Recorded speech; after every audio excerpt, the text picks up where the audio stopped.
টগর সিনেমা থেকে বাদ পড়লেন কেন দিঘি? জানুয়ারির শুরুতে নতুন সিনেমার ঘোষণা দেন পরিচালক আলোক হাসান। সিনেমার নাম রাখা হয় টগর। নায়ক আদর আজাদের বিপরীতে প্রার্থনা ফারদিন দিঘিকে রেখে তখন সিনেমাটির অ্যানাউন্সমেন্ট টিজার প্রকাশ করা হয়। এবার জানা গেল সিনেমাটি থেকে বাদ দেওয়া হয়েছে দিঘিকে। সম্প্রতি সিনেমাটির মোশন পোস্টার প্রকাশ পেয়েছে। পোস্টারে দিঘিকে বাদ দেওয়া হয়েছে, তার জায়গায় রাখা হয়েছে অভিনেত্রী পূজা চেরিকে। নায়িকা পরিবর্তন প্রসঙ্গে সিনেমার পরিচালক আলোক হাসান বলেন, একাধিক কারণে আমরা নায়িকা পরিবর্তন করতে বাধ্য হয়েছি, তবে পেছনের বিষয় নিয়ে আর কিছু বলতে চাই না। আমি মনে করি পূজা চেরিকে এই প্রজেক্টে যুক্ত করতে পারাটা আমাদের জন্য সৌভাগ্যের। এখন দ্রুত কাজটি শেষ করতে চাই।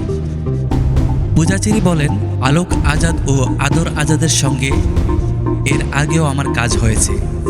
অ্যানাউন্সমেন্ট টিজারে ভিন্ন কাস্টিংয়ের কারণে আমি নিজেও কাজটি করতে চাইনি, তবে পরবর্তীতে টিম আমাকে বোঝাতে সামর্থ্য হয় এবং আমারও গল্পটি পছন্দ হওয়ায় রাজি হয়ে যাই। সিনেমাটিতে নাম ভূমিকায় অভিনয় করেছেন আদর আজাদ। তিনি বলেন, গত 4 মাস যাবৎ আমার এই প্রজেক্টের সঙ্গে ওঠা বসা।